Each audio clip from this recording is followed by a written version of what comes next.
watch me drown, pull me in, down, down, down.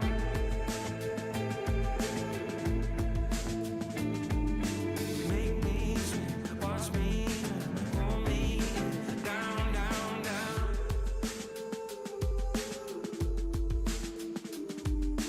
Make me swim, watch me drown, pull me in, down, down, down. I've been losing touch, yeah, I'm breaking up.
There's something very weak coming through.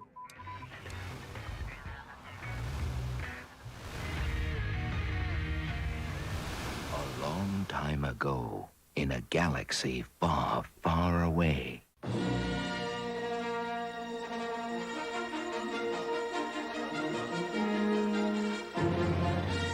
Hello, fellow Galactic listeners. I'm Aaron Julian, and this is WSTR, Galactic Public Access, a Star Wars podcast. Welcome to episode 266. We hope you and yours are well, and with everything crazy going on, we want to continue to be a place that promotes positivity, life, and hope, and a little Star Wars along the way.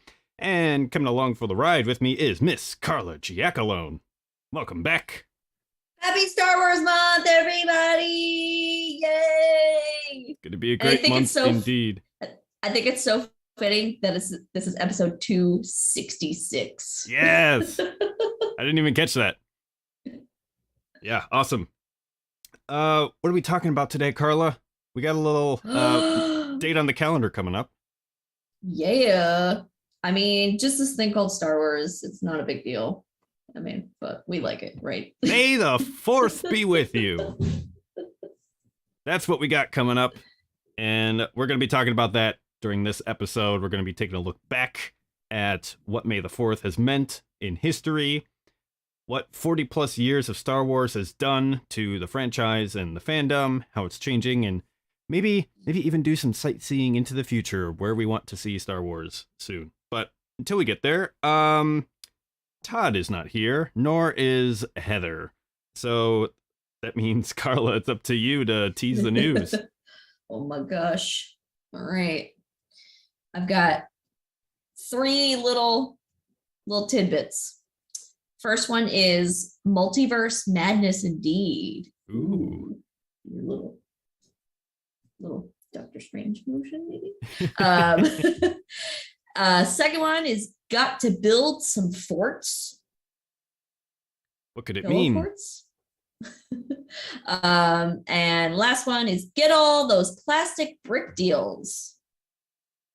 I think I know what that's about, but are you sure? We'll find. There's so many plastic bricks out there. Which one could they be talking about? Well, we'll get our decoder rings on and figure it out later. So stay tuned. All right. Without any further ado, let's go ahead and jump into our main. And now for our feature presentation. All right. If y'all are in the dark, you've been living in a cave for the past millennia, let's bring you up to speed on what this whole May the 4th business is. So May the 4th is indeed upon us. It is unofficially the International Star Wars Day. Kind of official because Disney is cashing in on it. But yeah, for the longest time, it was just kind of tongue-in-cheek holiday, like Talk Like a Pirate Day.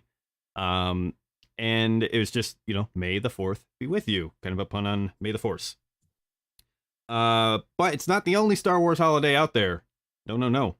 There is 4/21, which is TK421 Day, aka Why Aren't You at Your Post? I guess you get the day off of work if you recognize that day. I don't know. Sad but not true. We also have we just missed it. May 1st, 501. Happy 501st Day to all our fellow troopers. Carla, did you celebrate 501 Day? Not in particular. There was no trooping or anything that I did.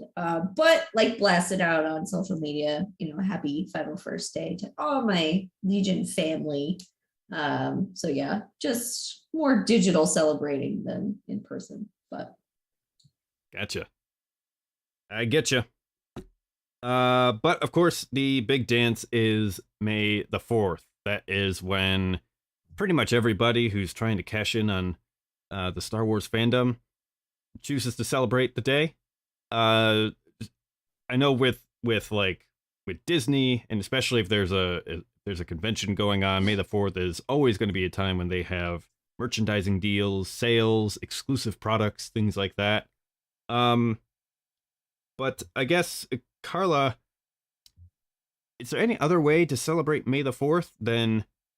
Is this just another commercialized holiday like Valentine's Day or or buying a mattress on President's Day? Like, what are different ways that we could celebrate May the 4th without becoming consumerist slugs?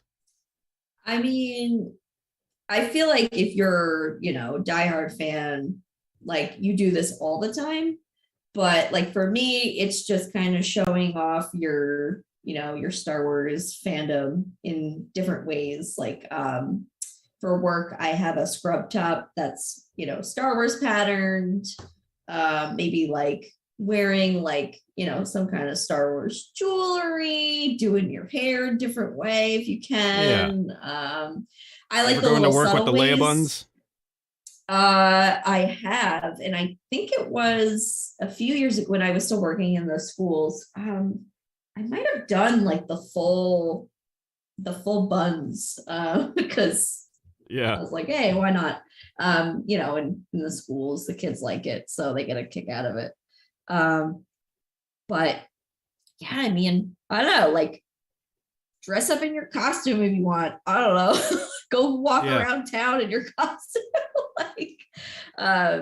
Or just like, doing things like throwing on one of the movies or Clone Wars or Rebels, listening to the music, just like I said, we kind of do this stuff all the time, but it's our day to be like, I'm a Star Wars fan. Look at us, Yeah, exactly. It's a cultural phenomenon, and I feel like for people who have never seen Star Wars, I mean, I don't know what that's about or what you're doing with your life if you've never seen it, but people have never seen it or don't really like know too much about it, or it's like they've seen it and they're like, okay, cool, but they don't dive down the hole that we have.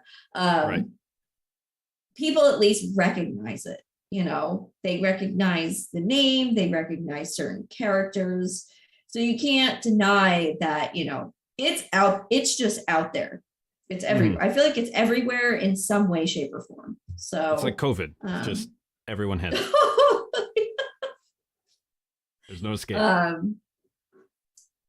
But yeah, I mean, other than, the corporate Disney stuff that has now taken hold of it, I think it's always been a day where fans have just gotten to rah-rah a little bit more about being a Star Wars fan. So yeah, I think that's important, because as you mentioned or implied, we have a weekly Star Wars podcast. We've been doing this for years.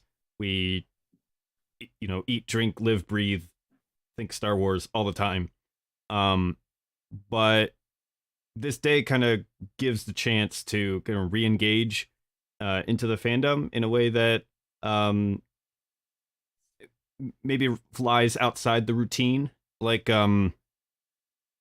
it's kind of tempting because, like, if you think about Star Wars all the time, you have all these experiences kind of locked up in your brain and it's just kind of settled. And I don't know if it's true for you, but for me at least, it's tempting to just be like, oh yeah, I've seen Clone Wars, I've seen the movies, I've seen this, I've seen that. And with the podcast, we always tend to be looking ahead to like what's new coming down the tunnel, what's something new that we could talk about, because we have gone so deep into the Star Wars fandom and the lore and the experience that we're always looking for something new. But I think May the 4th at least gives an opportunity to maybe reevaluate and re-engage in the fandom and like what you think you're familiar with, and just try to celebrate it in a new way. Because I don't know about you, but whenever I watch one of the movies again, there's always something new that I catch that I didn't come across the last time that I saw it, or the first time or whatever. And also, like, we're changing as people, and the Star Wars universe is changing as far as recontextualizing little details everywhere. And so if you don't take the chance every now and again to go back and look and see what you think you're familiar with, like, you can really miss out on stuff like that. I'm thinking particularly with Jedi Fallen Order and how that recontextualizes some of the prequel stuff and some of the original trilogy stuff. Yeah, just take this as a chance to, if you have like a favorite Star Wars movie or show or whatever, and you think you're so familiar with it, like flip it back on. You might be surprised, and if nothing else, it'll just get you inspired to keep enjoying Star Wars, and to keep the hope alive. Yep.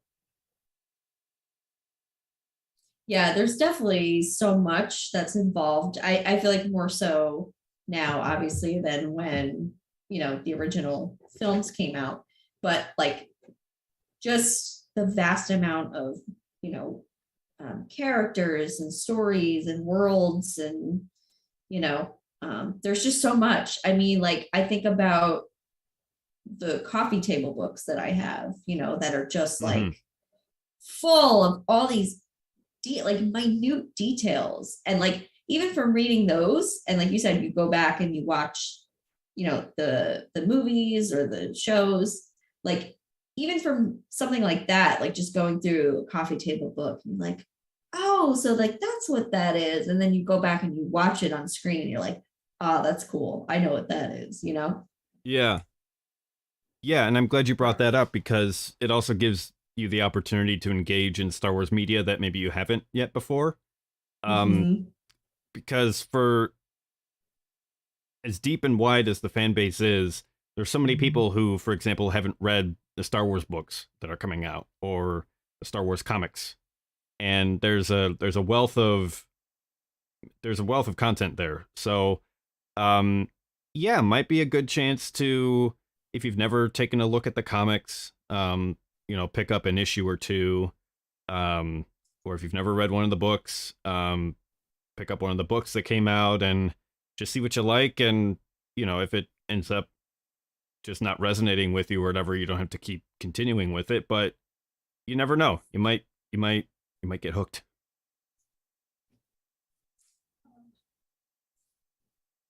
All right. So, now let's kind of take a look at the fandom itself. Star Wars fans. We don't really have a good name for our fan base. We have a bit of a branding problem. Because well, we'll get to that, but just at an immediate level, we don't have like a catchy nickname. Like all these different fandoms have different labels for their fans. Did you know that Katy Perry fans are called Katy Cats? Nope. What about Little Mix fans being called Mixers? Or Ariana Grande? Ariana Grande. Ariana Grande fans called Arianators. That's a bit of a head scratcher. Okay. Lady Gaga's fans are famously Little Monsters after the lyrics to one of her songs. Camila Cabello, goodness. They're called Chameleizers. I feel like Todd all of a sudden. Chameleizers. Then we've got Taylor Swift fans known as Swifties. Ed Sheeran fans are called Cheerios. I kind of like that one. And of course, Justin Bieber fans are called Beliebers. And I guess, what were Trekkies the first one of this kind? I want to say probably, yeah. Yeah. So we have a go ahead. Well, have you ever heard the one for Benedict Cumberbatch fans? No. I mean, well, I don't know. It's not like family appropriate, but it's not like terrible. I don't know if I should say it here, but send it to me in chat. yeah. I can imagine quite a bit. If you want to look it up, just look it up. It was on like that British talk show. I forget his name. I forget his name, but he was on there and they were talking about it. It was hilarious, but yeah, that made me think of that. Yeah, so we the Star Wars fans, we do not have a moniker. I guess there are other fandoms who also are kind of missing a label. We didn't even talk about Harry Potter fans. They've got a label, don't they?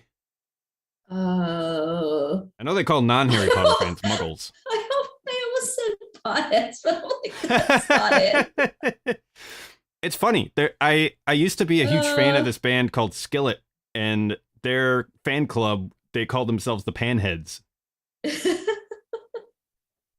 So you're not far I off. feel like they might be like Potter heads or I don't know. I feel like there's a Potterinos? play on the last name. Yeah. I know they call non Harry Potter fans muggles for lore reasons. But yeah, let's take a look at some fandoms who don't have this kind of famous nickname. So, Marvel fans, what do we call them? Marvelians? We're also lacking a nickname for DC fans, except depressed. Game of Thrones. Yeah, there's nothing for that. I just thought about that. Throne heads. Harry Potter is on this list. Apparently they don't have an official one. Doctor Who. Aren't they called Whovians. Whovians? Yeah. Okay, Yeah. so they do have a name. Star Trek. We got Trekkies. Come on, Todd. In anime, Weebs. They already have a Nothing Weeaboos. for Lord of the Rings either. Lord of the Rings doesn't have a. They're not called the. Not that I've ever heard. What was Tolkien's writing group? What were they called? Like a group of his bros, they would like get together and just like chit chat and talk about writing. Oh. C.S. Lewis was among them. I don't know. I'm not sure. I I don't know. Maybe Tolkien? Tolkien. I feel like if there is a called, like, name out there, I it's think they were called the Inklings or something like that. yeah. That might be a cute name for Lord of the Rings fans, or like hobbits even. Yeah. So what are we to do with this predicament, Carla? I feel like it's hard because if you have a play on the word, it's easy. Yeah. With Star Wars, like, I don't know. Like Star Trek, that's easy. Like a Trekkie. Yeah. Doctor Who, Whovians. Mm-hmm. You know. But yeah, I don't know. I feel like if it was just A New Hope that came out, like Star Wars fans might call themselves rebels. Mhm. But almost kind of from the very beginning, you had people who were fans of the Empire as well as the Rebellion, because they just look so cool. And then past the original trilogy, you've got a bunch of new factions with the prequels, and it's suddenly your multi-generations, multiple different source materials for your fandom. It becomes a lot less unified, and I don't know, maybe that's why it's hard to put like a single name on Star Wars fans, just because at this point it's so old and diversified, and so many people are coming in at different times and at different entry points into the fandom. Yeah, it really is kind of hard to categorize them all, except Star Wars fans. But there's got to be a better name. Maybe that should be our Twitter poll for this. For this week. Ooh, yeah. Come up with a name, no- people. Like no selections, just write-ins only. What do we call Star Wars fans? Ooh. Yeah. So, Oh, I thought of another. Like good fandom name. It just came to me. Ooh, Critical Role fans are known as critters. Yes, I like that because crit's Yeah. right in the name. Yeah. So we have a bit of a branding problem. Cool. We're not that cool. No, we're not. We don't have a cutesy name. And we have a bit of a reputation. Reputation that some of us are trying to desperately hold on to, and others are trying to shirk off at every opportunity. What is that reputation, Carla? Oh man, we can kind of be jerks at times, but we can Yeah, also be really fun. yeah, I but that's what mean, no one remembers how fun Star Wars fans are. They only remember the negativity. I don't know. I feel like it just comes with being so um it comes with the territory of being so passionate and excited about something that really resonates with you. And, again, like these are all, they started as films. Now we have TV shows, there's books, comics, games. It's a thing that brings us away from the real world, right? And Mhm. it helps us escape whatever it is that we might deal with on a day-to-day basis. And when you have such a connection to something like that, and again, like people, say, oh, like this is my Star Wars and this is my Star Wars, which is true. Like everybody comes, we said it over and over again, here, everybody comes to Star Wars with a different experience. It means something different to everybody. And I think that's why people get so hot-headed over certain things that happen, changes that are made, new things that are introduced, whatever it might be. I think it shows that people are very passionate about it, because it's something they love and they hold near and dear. It's just when you start like bashing people and making fun of people and just being straight up mean, like that's not okay. That's not what I'm talking about. I'm just talking about when people Yeah, get, the Last Jedi camp and the anti-Last Jedi camp, things like that. So, and that's okay. Like, I feel like, I mean, I guess, I don't know. I like that healthy, kind of debate because it just makes it more interesting, Um, it I feel does. like the fandom would be a little bit boring if we were all just like, yes, we all like the same thing, and this is really, it's Yeah, I get you. it's. I Um, mean, I feel like Star Trek fans are probably the same way. I mean, I don't know enough about Star Trek to know what their experience is with like all the new stuff that's coming out for them and all that. But I would imagine it's probably similar. yeah. Yeah,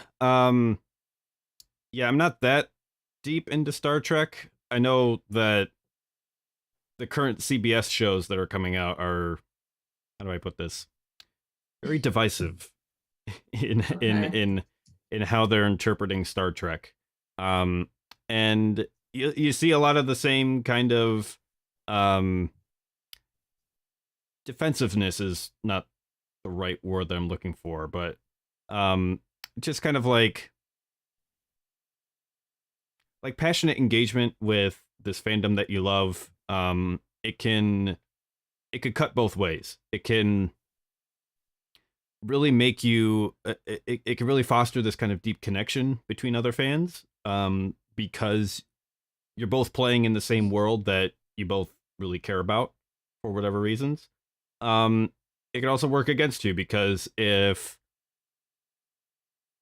for example, on the one end, if whoever's making and kind of stewarding the franchise into the future goes into a direction that is kind of at odds with the way that you identify with the fandom, then it can feel like a betrayal. It can feel like that thing that you really care about is changing, and you don't know how to relate to it anymore. Um, and then on the other end, it's like some of those changes might be for the best, or they might enable like new content to come down the line, and that can feel like a threat to some people. And I think what it gets down to is uh, some people, for better or for worse, really make Star Wars kind of a core part of their identity, and I think that's Mhm. when it starts to turn to a problem. It's because it's great to celebrate Star Wars and all that you like about it, and you have a kind of built-in global community with it, and that can be really, really powerful for a lot of people. Um, the problem is like when you start to get too identified with it, then if there's any threat to the fandom or a threat to the way that you kind of perceive or experience Star Wars, then it starts to feel like a threat against yourself. And that's when people get defensive and nasty and mean and rude and all the other things we don't like. But on the flip side of this, there is the positive. Just speaking to, like our podcast itself, like I just think about if it weren't for Star Wars, like how many people that I know now and have in my life would I have never known? Like you guys, and we're, states away from each other, which is, it's crazy. That's like, true. And we get together every week. And even though like, I don't see you guys in person, it's like hanging out, and I feel like if we were all to get together whenever, it's like, oh yeah, hey, what's up? Like, what's on? Like, yeah, like nothing, like time, it's just it's a connection. I feel like that's one of the biggest positive points about Star Wars is there's connection. Like obviously the costuming groups that are out there, the 501st, the Rebel Legion, Mando Mercs, Saber Guild, all of those groups. Just a huge way of connecting thousands and thousands of people because of this one thing, which is pretty powerful. And I think that's just such a positive thing, especially, in a world where, sometimes we're not really on the same page with, a lot of people, and you meet someone, say at a convention or whatever, and then you see them, oh, hey, cool Star Wars costume. And it's like, you get to know them a little more and you're like, oh, I probably maybe would have never talked to this person if it hadn't been for Star Wars, Yeah. So I think that's a really cool aspect of the fandom that we're a part of. I would have to agree. And in our YouTube chat, Sith Care Bear says connection is what Star Wars is all about, even within the story itself. I think that's absolutely true. And I think the best of that is, what we see in the Jedi teachings with the light side and how love is kind of at the core of everything. And that's kind of when Star Wars is at its best, when you have these characters that you care about and they have these kind of emotional bonds and attachments, with love at its center. There's so much in the human condition that we can all relate to with that it then becomes like a jumping off point for us in the real world when we run into people that we otherwise would not have any obvious connection point, but they've got a Star Wars t-shirt or like a cute handbag or a pin or something like that, and it's like, oh, you and I have experienced the same thing. We have some common ground. It really does bring people together, and it's easy to be really cynical about that, especially when things like commerce and capitalism kind of get in the way of that, or kind of exploit that kind of connection. And I've said plenty about that on the show before, but it doesn't make the connection any less real, or the phenomenon where so many different people in disparate times and places can find that kind of common ground. It doesn't make that any less powerful. I think we just need to recognize that as much good as it can do, when it's kind of twisted into something else, it can become really, really awful in ways that we don't want. Sith Care Bear also said that there's a difference between love and obsession, and I think that's a really insightful point to make. We could really, really love this fandom that we all enjoy, but there's also a place to have a certain detachment from it and be like, you know what, at the end of the day, it's a film series, it's a multimedia empire. It's not the most important thing at the end of the day, and it doesn't dictate who I am or everything about me or another person. Um, especially when more like divisive issues kind of find their way into the fandom. I think it's important to be able to, I guess, not let the perfect become the enemy of the good. And by that I mean the fandom doesn't have to be this perfect vision that you have in your head of it.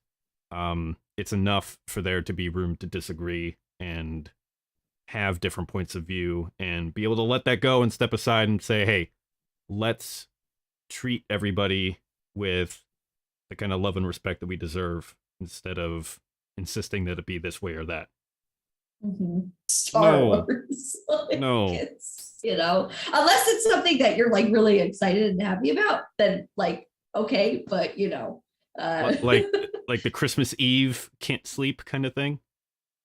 like, can I just tell you when the end of Mando season 2, like I just remember like laying in bed like that night and just being like, I can't believe what I just like, I can't believe what just happened. Like, Yeah. It's in a way, it's, I don't want to say life changing because, it's not like actually life changing, but, your whole like perspective of the Star Wars, picture as a whole, like it shifts completely when these big, moments are dropped on us. And it's just like, Yeah. same thing with the Kenobi trailer. And it was just a teaser trailer. And I was like, oh my gosh, I can't wait, It's like, Yeah. and you can't stop thinking about it. Like, that episode with Luke and Mando, I remember because I was working from home still, and I think it was a Friday, and I was like, man, thank God this is a Friday. But I remember like I had a meeting that morning, and I was like, okay, I'm gonna stay off the social media, whatever. I'm gonna watch this right after my meeting is done. And I'll tell you right now, I didn't do any more work for the rest of the day because my brain was just so like, again, like blown away at what I just watched, I believe it. So yeah, it has a huge impact on all of us in so many different ways. And Do you think that's why Star Wars has continued to remain popular after 40 plus years? yeah, for sure. And I think they've now crafted it in such a way that it'll just be able to go on generation to generation, and I think the certainly family with Disney at the fam- helm. yeah, that's what I was just gonna say. The family aspect of it all now with Disney on board. They're making it accessible to really everyone and anyone at this point, which is cool. Yeah, I can remember watching it was The Force Awakens. It was like that first like 90-second little clip that we got. And I think it was around Thanksgiving, but all I remember is sitting there, and it was myself, and then I had my older cousin. So you have my generation, her generation, my aunt who saw it in the theater, the originals in the theater, Whoa. for the first time, and then my cousin's son. So 4 generations of people watching, the same thing. And it's just that same excitement and that same like, ooh, like let's all get together and do this, That's, I don't know, like to me, that's the coolest part of it. It's just being with other people who enjoy it just as much as you do. Yeah, that's powerful. I think one of the things that has kept Star Wars relevant for so long is that it's it's just constantly reinventing itself whenever it needs to, and I think it always kind of sets tremors loose in the fandom whenever that happens. Like, you have the original trilogy, and then you have the special editions, and for better or for worse, that kind of paved the way for the prequels. And they George Lucas is reinventing the franchise with all this new technology at hand. And then after that, you've got the animated shows, and then you've got Disney at the helm with these new movies, and with each kind of generation of content that comes along, Star Wars has to adapt and adjust in different ways. And I'm really glad that it does. I know a lot of people, they like to think of Star Wars as just remaining the same, and that kind of sameness is a comfort. But I'm kind of in the camp of, like, I want to see it change and reinvent itself over time, as much as I do appreciate the originals and admire the spirit of that and the context of when they were made. It's just inevitable that things have to adapt over time in order to remain relevant. And I'm glad that it did, because I'll confess, after Last Jedi and Rise of Skywalker, like, I didn't want to be a Star Wars fan anymore. I'm just like, man, everything sucks. Where's Star Wars going? It just completely deflated me and I wasn't excited about Star Wars anymore. And then The Mandalorian pops up, and it's like, man, this is really cool. This is a breath of fresh air. And it's still Star Wars, but it feels different, looks different. It's in this new format and new setting, and it's like, okay, I can vibe with this. And now television is where Star Wars is really kicking off. So I really do appreciate that aspect of it, that has allowed Star Wars to remain relevant and fresh to so many different people over such a astronomically long period of time when it comes to media. Yeah, I mean, other than Star Trek, right? Like, what other franchise could you name? I mean, I guess like Marvel, like, but that's more like comic based, you know what I mean? Yeah. And I feel like not until recently has that become, a thing to be a fan of.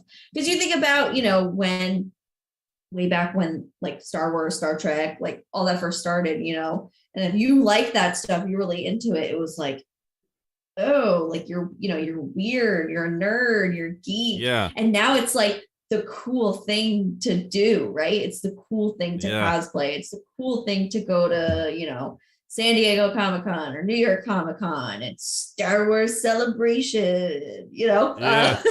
So yeah, you're right. Like, I think it's become more relevant, and with that, it's allowed more people to maybe come out of a shell that they were, afraid to in the past.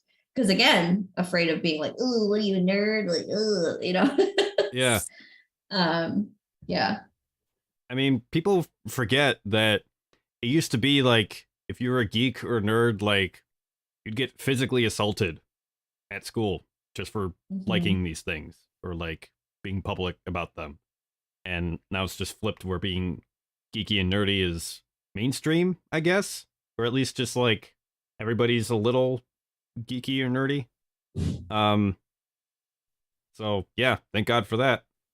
Yeah. Yeah, it's fascinating to see how Star Wars has kind of evolved over the years, and it continues to just be this thing that everybody can relate to in some way. And kind of the peak celebration of that, no pun intended, for the fandom has been Star Wars Celebration. So Carla, you've been to how many celebrations so far? I've been to 2, and Okay. this one coming up will be number 3. So for those who haven't been to a Star Wars celebration, can you kind of give the skinny on what it's all about? Yeah. So pretty much like picture again, like your San Diego Comic-Con, your New York Comic-Con, but it's just Star Wars. It's all Star Wars for 4 days. And I like to call it the big family reunion because that's how it feels. My first one was Celebration Orlando 2017. And at that time, like I wasn't a member of the 501st or Rebel Legion. So just like a, regular Star Wars fan coming in. And it's pretty cool. I mean, just the experience that you get there it's just awesome. Like, I don't know, like there's really no words for it. It's magical. You walk through, you get in the line, you get in, and there's always some kind of display in front of you as you walk in. There's props. There's I don't know did they have this at Chicago? I remember at Orlando, like as you walked in, like one of the first things that you saw were all of the cars that people had like decked out. They had a few of that at C2E2. Specifically, they had it was either a Jeep or a Hummer that was all like Darth Maul themed. Oh, nice. They had one of those, and someone had retrofitted, I think, a Hummer or maybe some kind of truck into the tank that appears in Rogue One. And he had like the tank, the tanker outfit and everything, and was sitting up top and like commanding and everything. So yeah, it's great. Yeah, it's just it's a spectacle. And I think Chicago, they had the Millennium Falcon thing that you could walk through. Yeah, they cool. I'm trying to think. I mean, and then like as far as the costuming clubs go, we are a big part of it. Chicago was my first experience as a Legion member, and it's definitely a little different. I mean, depending on what you want to do. But there's like the trooping aspect of it where you can actually volunteer your time to get in costume at the photo ops, or you could sit at the table and, talk to people about what we're all about. And obviously, raising money for, whatever charity it is, that's picked for the event.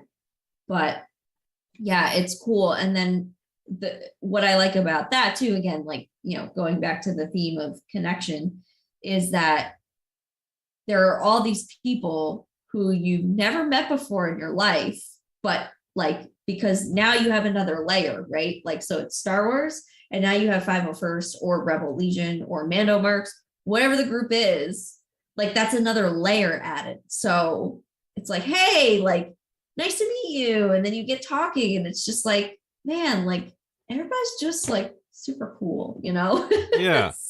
And I think that's what I'm most excited for this year, because first of all, we were supposed to have it 2 years ago. And obviously for COVID reasons, we could not. So it's been a long hiatus.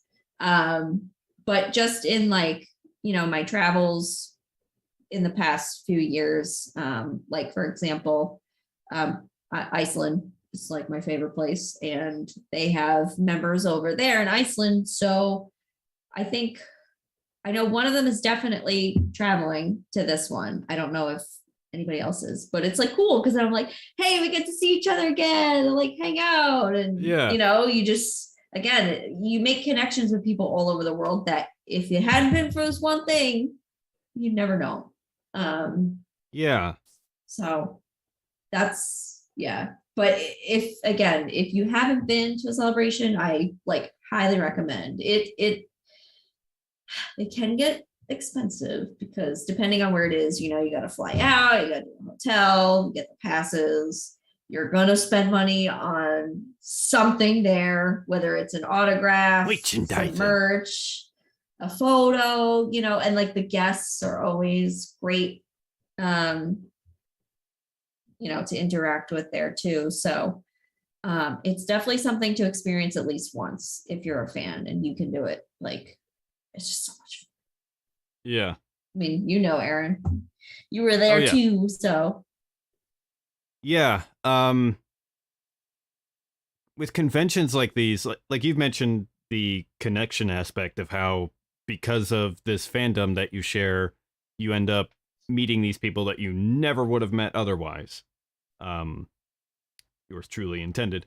But also, it's just like when you're at the convention, something I've realized is that most people going in and out of their daily lives, like once you break past the like outer shell of you're a stranger, like they're just generally nice, decent people, and who you can have a genuine and good connection with. And conventions are great for just breaking down that thin, crusty outer layer where everybody's got like a Star Wars shirt that you could comment on, or a tattoo, or a costume, or something. And there's always like someone who has like this neat idea for a costume that you never would have thought of before, or just some sweet merch that they grabbed, and it's like, oh, that looks really cool. Did you get this at the convention? Yeah. Which table? And it's just such a, I guess, social lubricant in one sense, but also just like there's so many different opportunities for having these kinds of connections with other people that, however manufactured it might be, it's still genuine, and it's like just enough to break through that barrier to be like, yeah, these are all good people, and we're coming together and celebrating the same thing. So if that can break through my cynical black heart, then by golly, it'll probably break through yours. So certainly consider it. yeah. Yeah, and I feel like this year is so it's in Anaheim this year. I feel like this one's just gonna be like, it's always been exciting, but I feel like because of like, again, the long hiatus of not being able to have it, I feel like the excitement and the energy for it is even bigger this time around. They're gonna blow the roof off that place. It's gonna be a good one. So yeah, I'm super pumped. And we have, aside from Celebration, like the convention itself, you have the other things like outside convention events that go on too. Like the Legion always throws the bash that goes on, which is kind of like our own party. And at Chicago, it was open to the public, so it wasn't just Legion members. Did you go to the bash? I didn't, but I remember reading about it. It was at the Museum of Science and Industry, right? Yes. And let me tell you, like, that was like probably the highlight of my entire time of, the whole, whole convention weekend. Wish I could have gone. Because they did like a Canto Bight theme. So it was like casino, and everybody got all like dressed up, all fancy. Some people like went out and made their own like custom character costumes. Like, whoa. It was a lot of fun. And then I think there's like a couple of other things. There's like a swag trading event that goes on. Yeah. So aside from the convention, there's always like after party stuff. Disney is doing a thing for this year at the park. So yeah, it's going to be a big one this year. So super excited. And Ewan McGregor is going to be there. Yeah. May or may not have dropped a lot of money to get his autograph. Oh, you didn't. You didn't. I'm like, You sent us a screenshot in the group chat, and I'm like, Carla, Mm. that is so much money. but like, I feel like because it's him, who knows when he's gonna make another appearance? That's Especially true. like literally the weekend that Kenobi like premieres, you know? Yeah. So Yeah. Wow. okay. I'm gonna bite the bullet and just do it. But I probably won't. Woo. I probably won't spend on anyone else unless Hayden shows up. Then that's a different story. And they do Ah. like a photo together. Oh my god, forget it. No. Are you thinking It's they're done. keeping Hayden in their back pocket for now? I think they might. I think they might drop it maybe Wednesday Wow, that close for to the May the buzzer. 4th. Oh, this I could see Wednesday. them doing that. Okay. Yeah. Yeah. Yeah, Sure. that So because that they would be usually something. wait, like pretty close to drop like the big names. I mean, Ewan's a big name. But I think if they were to come in and be like, and Hayden's gonna join, you know, like Yep. people are gonna lose their minds, you know. Wow. That's a lot to be So- excited for. All right. So as we kind of wrap up this topic, let's kind of cast our gaze forward to the future of Star Wars. So Carla, where do you want to see Star Wars like 1 year from now, or maybe 5 years from now? What's new on the Star Wars horizon? Where do we have room to grow? I mean, a year from now, I mean, you have all of the TV shows, you know, that are on the horizon. I love the TV shows. I think it's great. I think what they've been doing so far has been, you know, pretty good. With some exceptions of certain things, but it's fine. You know, they took a big risk diving into TV and it worked. It was almost like catching that lightning in a bottle again, you know? Yeah. But yeah, I don't know. I guess I'm just excited to see like how that continues. Next 5 years. Ooh, I mean, that seems like a long time away, but it's not, which is scary. I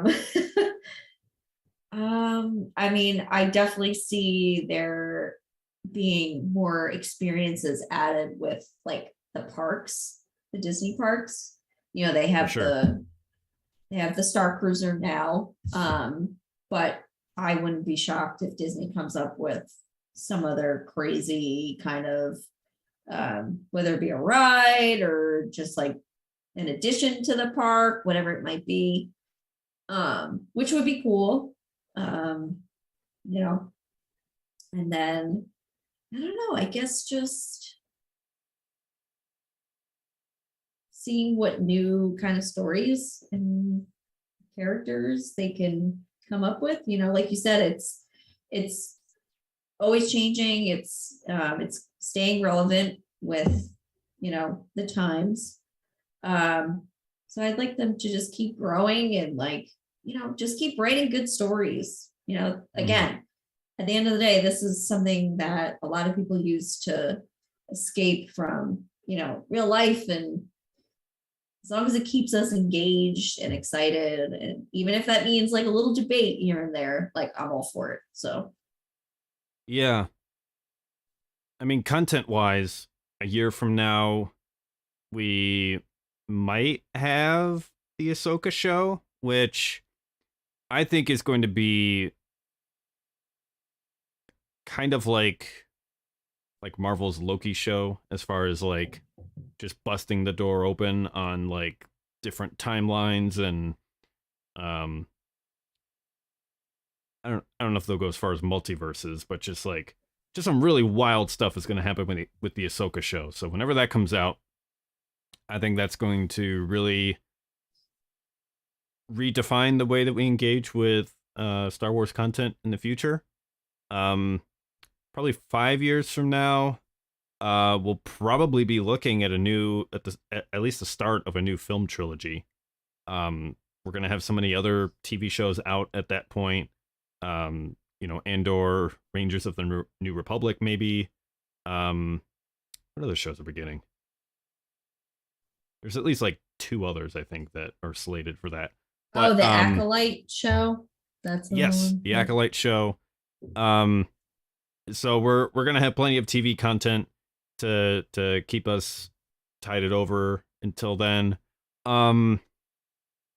I do hope that Anaheim celebration will kind of be the start of a lot of more in-person Star Wars events and engagements, where it doesn't have to be this kind of detached, watch everything at home kind of experience. I know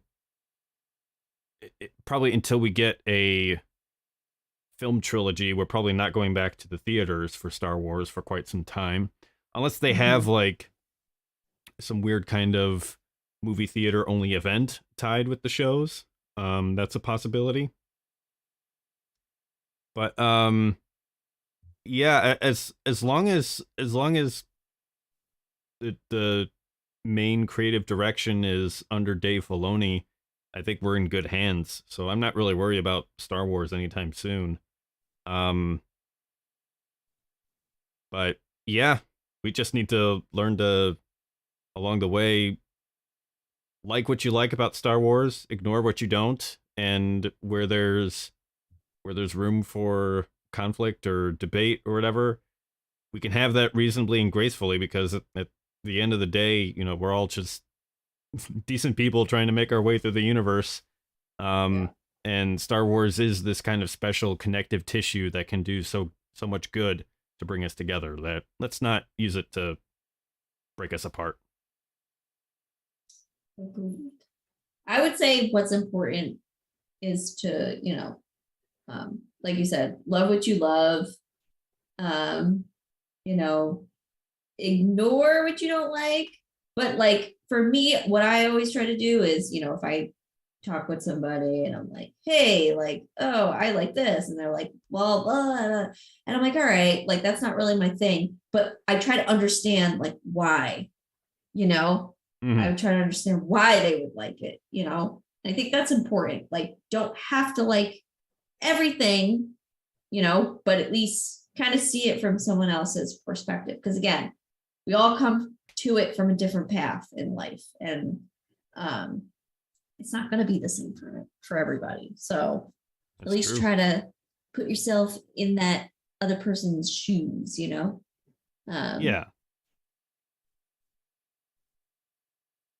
All right. Well, that about wraps up our main topic, which means it's time to pay some bills. So, y'all know about Audible. It's Amazon's premier audiobook streaming service, and you can get your pick of over 425,000 titles to choose from right now by heading to audibletrial.com/WSTR. You get a free 30-day trial that includes a audiobook of your choice that you get to keep forever. The stars will grow cold. The universe will experience its heat death, or I guess cold death, and there'll still be an Amazon book on your account that you could listen to whenever, wherever, and however you want.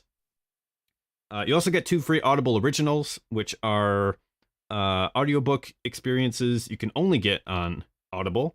And the selection of that is cycled out every month. So if you want to keep the trial going into a full-on membership, then that's something you get every month.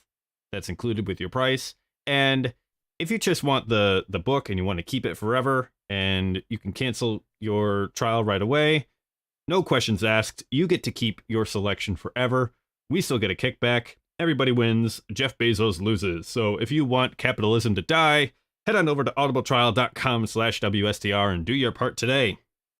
We're also brought to you by our generous patrons over on Patreon. Patreon is a great and direct way to support this podcast, and also a way to experience behind-the-scenes content that you can't get anywhere else. So our current patrons include Jeremy Myers, Scarif Scuttlebutt, Elena Strikes, Nicholas Schaefer, Rural Farm Boy, David Sager, and Kevin Abato. Thank you so much for your generous and kind donations to the show. It really underwrites and helps us pay the bills here, so we really do appreciate it. And if you'd like a sneak peek ahead at some content for that our patrons are experiencing that nobody else is, I am very soon, once I get some room in my schedule, I'm going to do a thorough behind-the-scenes look at the production of WSTR, everything that goes on this side of the camera. So if that interests you, you'll want to sign up to make sure you don't miss that. And am I right, Carla, that you've got something to be sharing soon as well? Question mark? Yes, possibly. Possibly. Something Yes. costumey. Yeah. All right. Well, our lips are sealed, but if you want the key, head on over to patreon.com/WSTR Media to get that pronto. All right. Bills are paid. Carla, that means it's time for the Twitter Trash Compactor. Get in there, you big polio! I don't care what you smell! All right. The trash compactor, people. Last week, you guys had a very awesome conversation about Jedi Fallen Order. We're on the theme of Obi-Wan this month, the Road to Obi-Wan series. And as part of our Twitter poll, we asked, what is your favorite part of the Jedi Fallen Order game? Comments welcomed as always, but we didn't get any comments. So I'll just read through the options here. All right. So story, combat, exploration, or lore.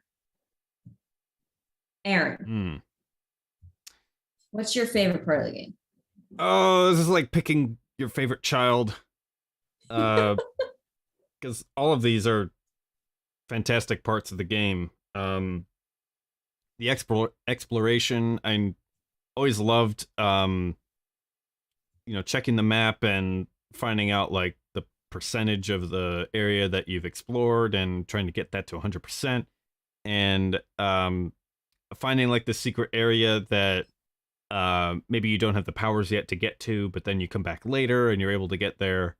That's always fun. Or always finding like one of those chests, so you get like a poncho skin or a BD1 skin or whatever. Combat is just awesome. It always feels great. It's nice and fluid. And it's done in a way where like if you get hit, like you know exactly why you got hit. There's never any question of like, oh, the controls suck or the animations are off or whatever. It's like, nope, my bad. And it's also just super satisfying to be victorious in that game. The lore, this is one where normally I'd be like, when I'm playing a video game, I like don't care about the lore. I don't read the journals or the audio logs or whatever that people have. But with this one, I don't know, something about it was like, I actually took inspiration for it for my own Star Wars campaign to be like, Ooh. yeah, like you can always leave these little like tidbits on the side and maybe your players find them, maybe they don't. But if for nothing else, it could be fun for you just to like deepen the world a little bit and make it a bit more believable. So I really like that. And of course the story I think was simple and direct, but it's all that it needed to be, and it just involved characters that I really loved and cared about, so I didn't need it to be anything more than that.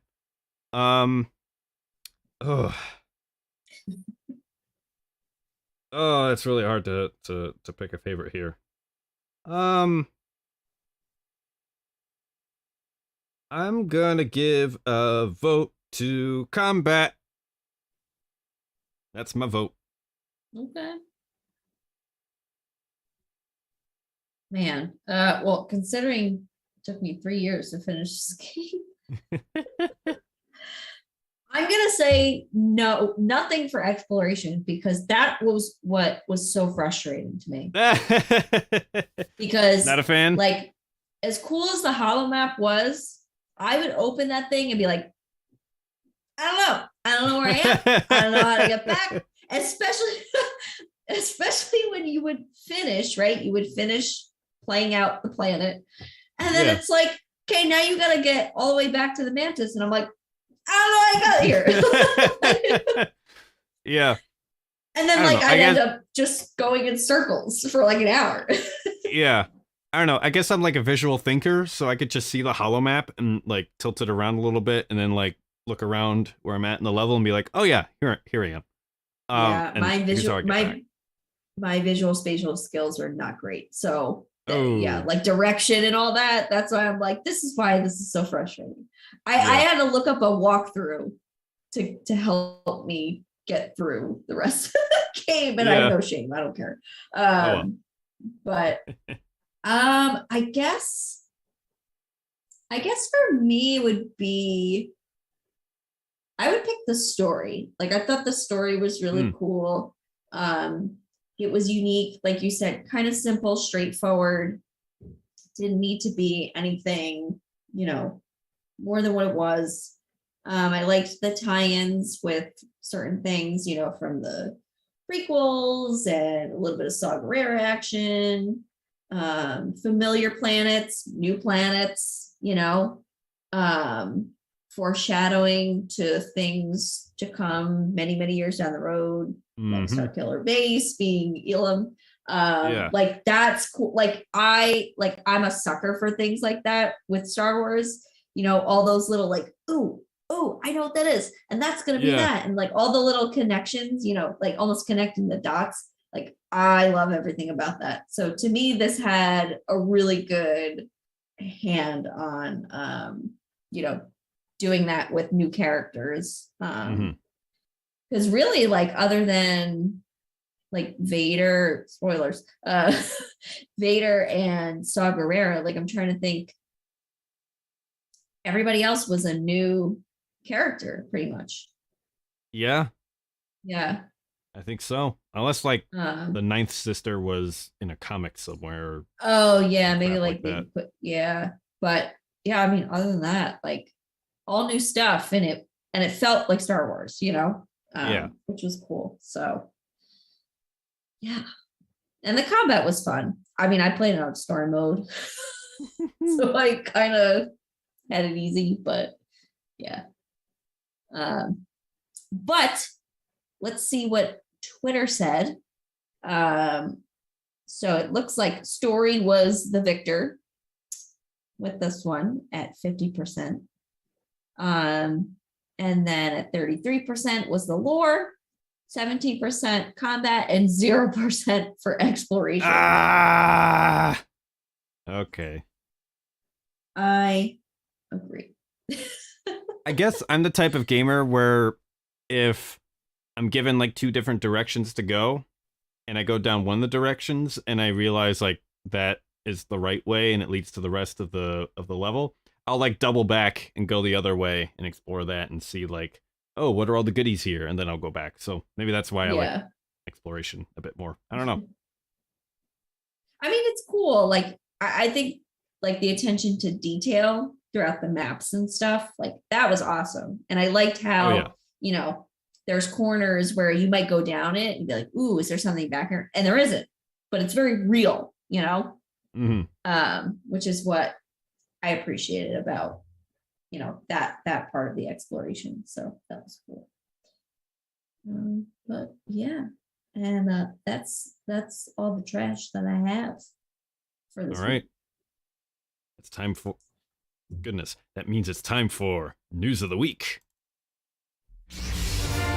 And now, the Star Wars News of the Week.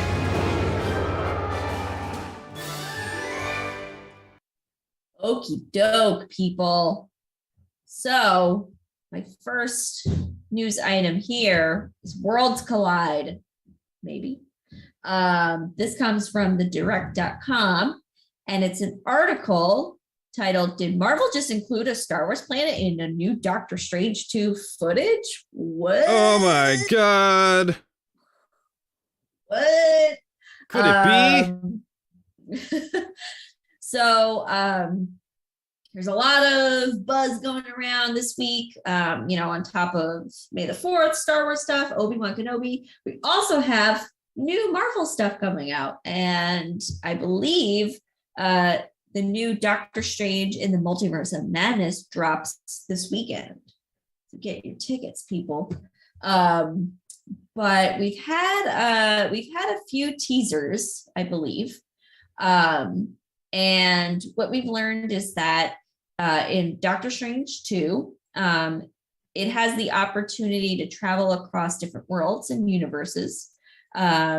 So, multiverse, all that bit. I almost read kind of a spoiler thing, but I'm not going to read that if people don't know about it.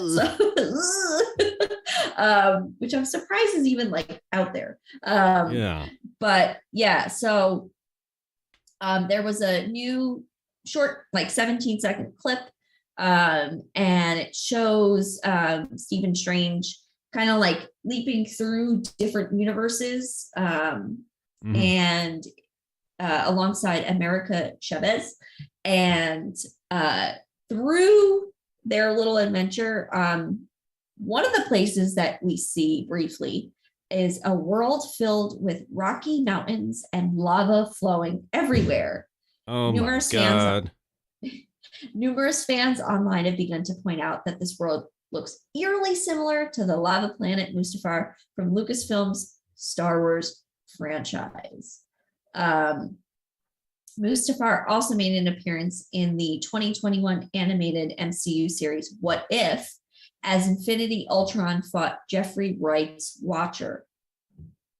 Okay, but is that Mustafar? I mean, look at the equipment. Yeah. There's little machinery and equipment and stuff around on a lava planet. True. I don't know. I just feel like lava planet is just so broad. Because I suppose. I mean, it's possible, which would be kind of a cool little nod to it. Yeah. I don't know. But yeah, I don't know. I mean, and this even points out both projects show the huge buildings that sit in the mountainside. Yeah, I don't know. Did you see that Star Wars might show up in Kingdom Hearts 4? I think it's Kingdom Hearts really? 4. Yeah, I've never played, but I know, there's a lot of For those who don't know, Kingdom Hearts is kind of characters from Square Enix and characters from Disney. Their worlds collide, and you go on a bunch of different adventures in different worlds, a lot of them Disney worlds. It's such a weird concept to think about how this ever happened, but this is an early 2000s thing, and it's been going on ever since. So yeah, they're mixing and matching universes all the time. And for Kingdom Hearts 4, there's a trailer that came out recently. This is the first Kingdom Hearts that's using the Unreal Engine. And one of the environments that they showed looked a lot like Endor. And there's even an indentation that looked like an ATST footprint and what may have been an ATST leg off in the corner of the frame. So people are like, oh, maybe Sora's going to Endor in this one. So yeah, I mean, I guess Star Wars has already shown up in Fortnite. But it'd be interesting to see it show up in different kinds of intellectual properties and fandoms elsewhere too. Yeah, I mean, there's been mentions of Star Wars in some of the Marvel movies, not they don't say Star Wars, but they mention I think of Spider-Man when he has the Lego set. Oh yeah. You know, Well, and it's not, he doesn't say Star Wars, but he mentions like the Death Star or like Palpatine or something like that. Yeah, and I think there's a scene where he mentions like in Empire Strikes Back how Yes. the snowspeeder wraps around the AT-ST with its tow cable. Um so yeah, it's been mentioned before, but no like multiverse hopping direct representation. So this Mhm. big if true, but we'll see. Yeah. I guess we'll find See, out in a like few this days. this kind of like goes back to our main topic, right? Like Star Wars, like it's so big and it's just so like it's just a phenomenon that even like Marvel, which is huge, like gives notice to it, you know, like it's never Yeah. reversed. So I think that's just it's very telling. But You think he's is going to it be crashing? Lucifer? You think he's going to be crashing through like the Obi-Wan Anakin duel? That would be pretty funny if he did. Like right as Anakin's like, from my point of view. Yeah. It'd be a good tie-in just before the Kenobi show. Just saying. It would. It would. Alrighty. Well, file that one away. Next, speaking of Fortnite, Aaron, which is still a thing, which I didn't realize. Yeah. This comes from gamingintel.com, and Fortnite may have some new skins and lightsabers for the game in celebration of May 4th. So I think it was Disney.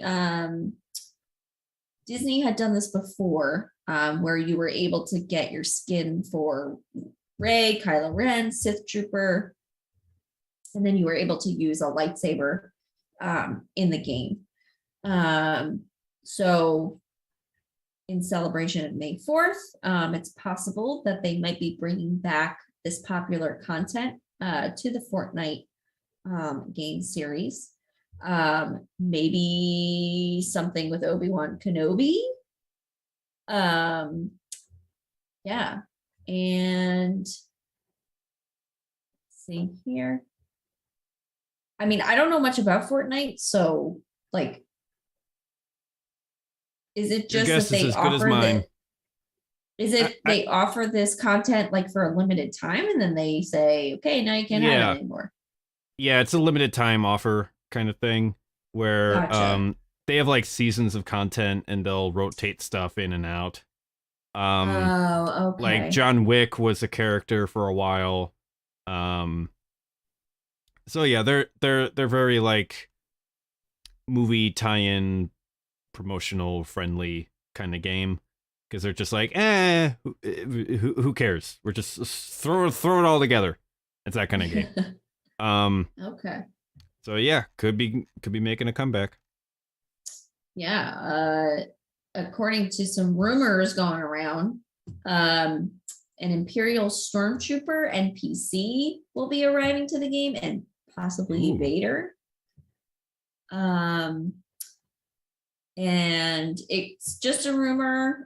This has been something that's happened before.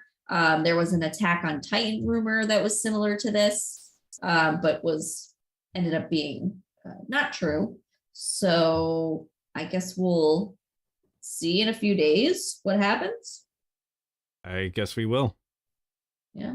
Yeah, I thought like Fortnite was like kind of old hat at this point. Well, 'Cause I remember you would think that about Minecraft too, but that still remains extremely popular. And let's True. not forget that Fortnite was where we first knew that Palpatine was coming back in The Rise of Skywalker. Because that is where the broadcast that, that he's alive and he's back was actually released in Fortnite. Ah, Like, how Poe talks about in The Rise of Skywalker, he's like, somehow yes. Palpatine's returned. And the opening crawl mentions like a broadcast across the galaxy. Yeah. That broadcast was actually a thing, and it first appeared in Fortnite like 4 weeks before the movie came out, something like that. What? Yeah, it's really weird. Fortnite is strange and hard to understand, and if you need any proof of that, look into what happened with its Martin Luther King Day scandal, phenomenon, debacle. Yeah, Fortnite's a strange place. I don't understand it. Oh boy. Oh boy. Well, hopefully we'll have some Star Wars content. Yeah. So and with more May the 4th celebration news, Lego fans, I mean, this should come as no surprise. May the 4th day deals are here. Get your credit cards ready. Oh boy. So directly from lego.com, they've got exclusive Star Wars Day deals going on right now until May 4th. And there's a whole slew of Lego sets that you could get from them. But it looks like here, if you're a VIP member, you get VIP early access to the Luke Skywalker land speeder that we see in New Hope, which looks pretty snappy, looks pretty cool. It's part of the Ultimate Collector series, which I think are like the nicer sets, quote unquote. Yeah. And then if you buy a bunch of stuff, they'll give you some free stuff. So, purchases over $160, you get a free gift of the Lars family homestead kitchen. You got Aunt Barilla in there with her kitchen and her cooking stuff, and it's actually really cute. There's a little carton of blue milk. Yeah, there is. And then let's see, if you spend over $40, you get an ATST free with purchase. It's like a mini one. Yeah. And then let's see. Ooh, there's a bunch of other little stuff here. Purchases over $70 will get you a VIP exclusive Mandalorian Lego keychain. Ooh, that's cool. It's like a little Beskar brick. That's nice. I like that. That's cool. And then it looks like that's about it for the freebies. But if you are a VIP member, you get double points on Star Wars sets. You can enter to win a set signed by Anthony Daniels or something like that. I don't know. There's a whole bunch of deals going on. Yeah. So if you're into the Legos, get over there now because it ends in 2 days and 34 minutes at this very moment. So they got a little countdown right on the page. Yeah. Lego is, I love the Lego sets, but I'm no space for it. Where am I going to put it? They're fun to build, but it's just another rabbit hole to get lost in. Yeah, Lego, speaking of fandoms, Lego fans are kind of like Disney fans where it's just bottomless. There's no end. Have you ever met a Disney couple? Oh, yes. Just yeah. And just how I know a lot crazy of Disney deep it goes. couples. There are Lego couples as well. Yeah. It is intimidating. To me, it's cool how, Lego, you want to talk about, evolving and being relevant. I feel like Lego is another franchise company that has also done a lot and has changed a lot in the years, over the years. To me, it's amazing how they're able to create the sets that they do, Oh yeah. I think who is that team that sits there and goes, okay, we have this vehicle from this new movie or whatever. How are we going to turn that into Lego bricks? That's incredible to me. It's so cool, It is. Yeah, those Lego Master Builders are just an entirely different species. Because they have to think about, like, how do we make this thing into a Lego set? And also, like, what price point do we want to hit? So, like, what number of pieces does it need to be? And I could just imagine how they might have to make, like, 4, 5, 6 different versions of it before they finally refine it down to, like, yes, this is the set. Now, take a careful note of every piece that you used because we need to produce these. So it's insane. Yeah. And they're so cute too. They are. I They mean, are. like the Lars Homestead kitchen, like, come on. That's just Yeah, it's great. It's great. it's neat.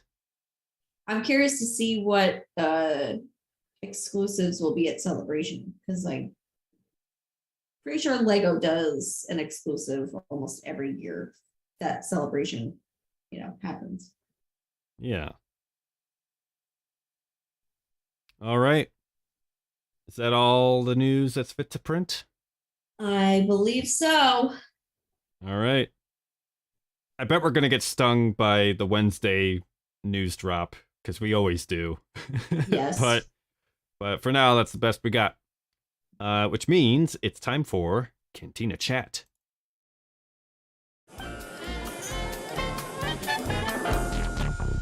All right, the part of the show where we talk about everything geeky and weird going on with our lives. Carla, what have you been up to?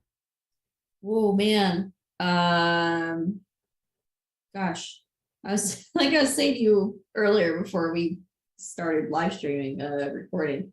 Like I'm away for a while and I'm like, what the hell have I been doing with my life? Yeah. But playing, well, to continue on the train of Lego, been playing the Lego Star Wars game still, and it's just Nice. it's just so much fun. And I just love how Lego is able to take Star Wars and make fun of itself, in all of these different ways. It's just, oh my gosh, it's just so funny. So I've been playing that. What else? Obviously prepping for Celebration. Now that it is the month that it's happening. We're a little over 3 weeks away. So a lot of announcements, a lot of prepping for costumes and packing. It's just gonna be, I get a little anxious packing for any trip, but now that there's like my costumes involved, then I'm like, these are delicate and I don't want them to break. So I'm like, how am I gonna do this? Because I'm hoping to bring 3, and I'm lucky that I have the soft part costume, so I don't have to worry about armor breaking or anything like that. My plan hopefully is Jawa, Jin, and my Endor General Leia. So nice. If I can't bring all 3, I'll probably narrow it down to the Jawa and Leia. And if I can only bring 1, it's gonna be Leia. So yeah. So doing all that. Trying to think what else.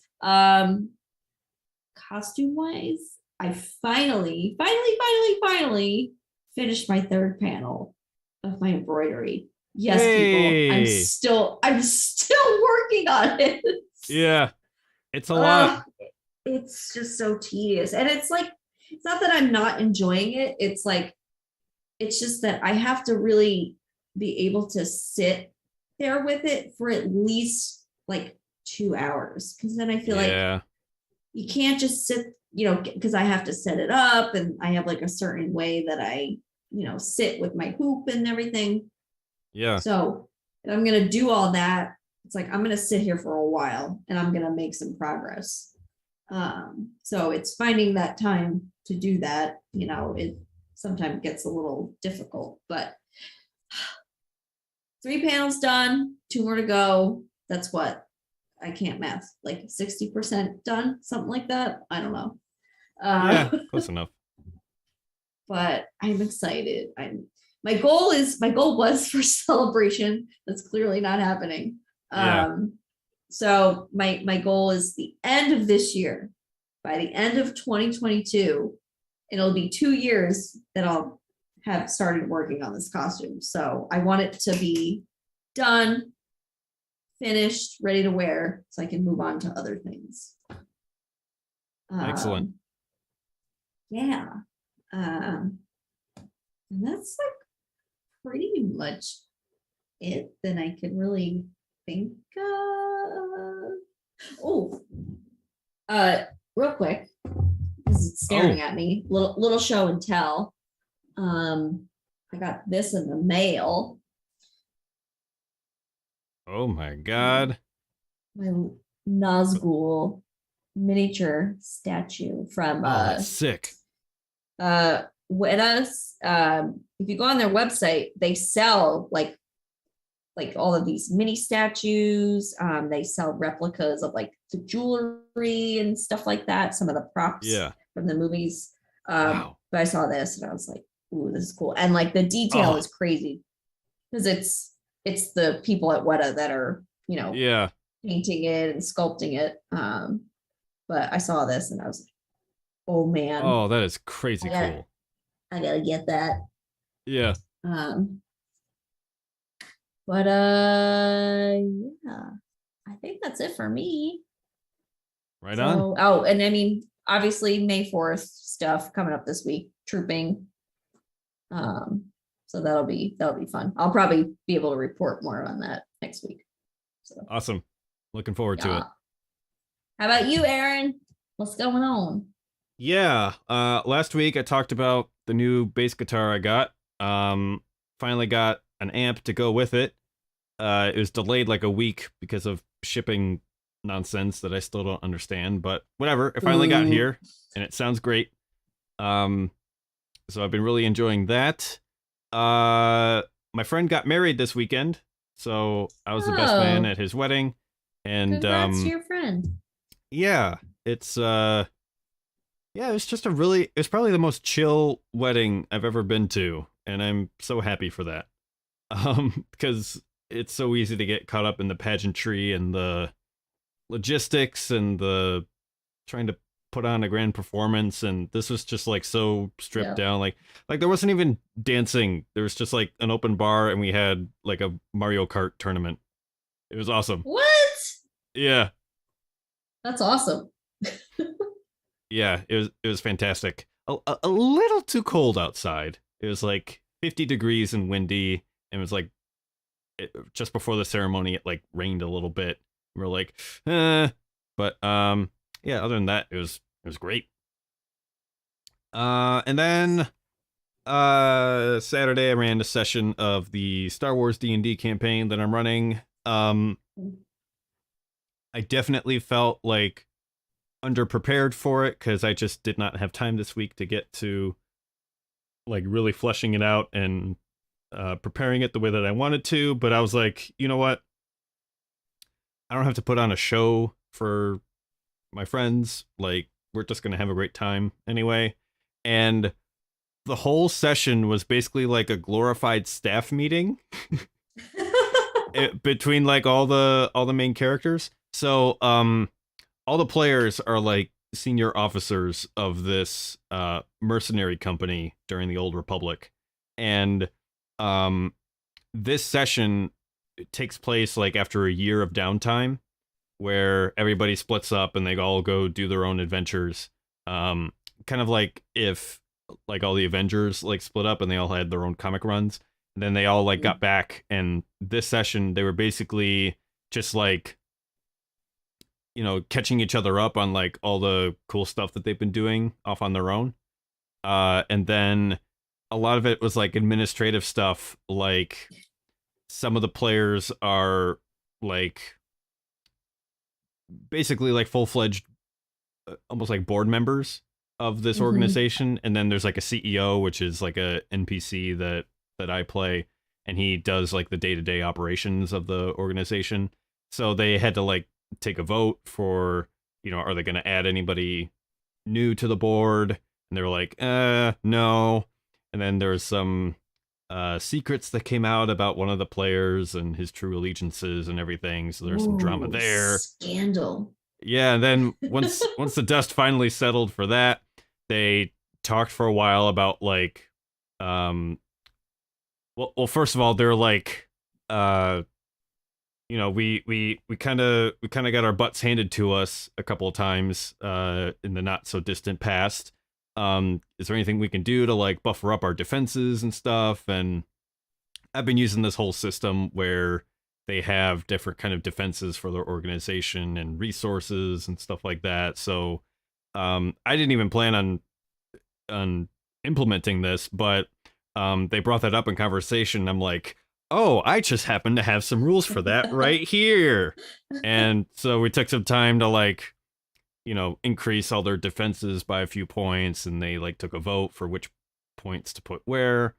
And then it was just like plans for like what they wanted to do next. And so it was a cool chance to hear like where everybody was at with the organization and what they wanted to accomplish.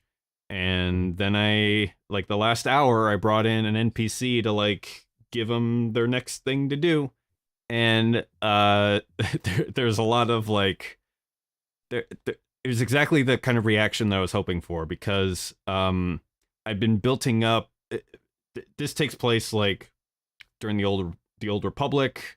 Revan is this big villain that like nearly destroyed them all last campaign, and he's shaping up as a formidable foe.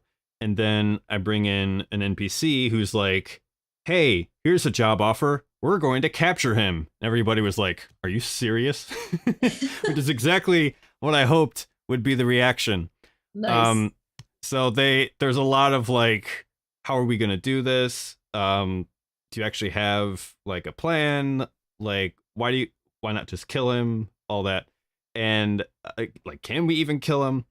And yeah, so they have like their next assignment, and that the whole session, like I said, was like a staff meeting, and I think there were like 2 dice rolls, but it was so entertaining the whole time, and I'm so happy that my players have like bought into this world and all the different organizations and characters that are a part of it, and they're scheming and making political moves, and it's like an interesting turn. I would not have guessed my players would have really liked this, but it appears that they do. So that really got me going and was just such an encouragement. So I'm sure there's more nerdy, geeky stuff that I did, but I can't think of it. I'm Carla. I'm with you. I'm like, I've been busy. But what have I been doing? So yeah, that's all I got. Todd wrote in. He said he's been playing the Lego Star Wars game and Rocket League, doing some rough cuts on the armor. Shout out to Big T, Little T, Trent, as we made our 100th episode this last week. Yay! Congratulations, y'all. We had, Todd says we had my older son Jordan on as a guest. Check it out wherever you get your pods. Taking off Wednesday to celebrate Star Wars Day and doing a local troop. Miss you guys. Nice. Oh, we miss you, Todd, too. Oh, I miss you, Todd. And we miss Heather, too. Yes. Heather is on extended hiatus. And JD. Where's that fool? JD, we miss you. JD, come back. Yes. Yeah, so that's it for Cantina Chat. So thanks again for listening to another episode of WSTR, Galactic Public Access. You can find us on the socials. Heather at Hawk Awesome, Carla at Carla Marie Giach, Todd at Tizad, myself at Aaron Julian, and we are part of the Red 5 network of podcasts. Speaking of which, the 4th annual Scarif Con is upon us. Save the date, Saturday, July 23rd. Dominic Pace from The Mandalorian, that's right, Gecko, the bounty hunter. He will be there promoting his first licensed merch for the Gecko. That's right. I got mine. Yay! Yeah, another show and tell, but maybe next week or something. But yeah, I got mine in the mail. I was like, ooh, yay, Dominic, awesome. So Awesome. So yeah, Scarif Con It's going to be at Murray's Brothers Caddyshack Restaurant. We've outgrown Alley Cat Comics. They said, enough is enough. Too much. Get out of here. So we're going to be at Murray's Brothers Caddyshack Restaurant in the great city of Chicago. If you find yourself in the neighborhood or want to make the trek out, we will be more than delighted to see you, meet you, greet you, take a picture with you, some other verb. And a lot of Red 5 podcasts are going to be making the journey to celebrate, so we hope to see you there. We want to hear from you, so please comment, tweet, rate us on Apple Podcasts. If you give us a 5-star rating, we'll throw some swag right into your face by way of the United States Postal Service. You can catch our entire back catalog of episodes at podcast.wstrmedia.com. We got our merch store.wstrmedia.com. And of course, we are on Patreon, patreon.com/wstrmedia. Thanks everybody for hanging out with us in the YouTube chat. It is a great place to hang out every Monday Eve at livestream.wstrmedia.com. That'll shoot you over to our YouTube channel. Subscribe, hit that bell, yada, yada, yada, so you never miss a live stream notification. And please, if you have any ideas for a show or would love us to interview someone who is just has a cool or unique perspective on the Star Wars fandom, or someone famous, and by the way, someone you actually have like a contact with, not like interview Dave Filoni. Like, yeah, we would love that. We would love that. But that suggestion is useless unless you got a guy. So if you got a guy, those connects. Yeah. Got a If you got a guy, who knows a guy. or you have an idea for the show, whatever, mailbox at wstrmedia.com. Or if you just want to write a nice, kind note, that would be great too. Leave us a voicemail at 630-557-WSTR. That's 630-557-9787. Next week, episode 267. We're doing a double header here. We are discussing the 20th anniversary of Sam Raimi's Spider-Man and the 10th anniversary of the Avengers movie with special guests Brad and Lisa from Comic Book Couples Counseling. They are back on the show again. That's going to be a great one. You won't want to miss it. And of course, happy May the 4th and happy Free Comic Book Day. Yes. All right. That's Carla. on Saturday, the 7th, I think, is Free Comic Book Day. Yeah. I think so. Yeah. Yeah. So don't miss it. All right, Carla. There's only one way to end this show. Now this Now this.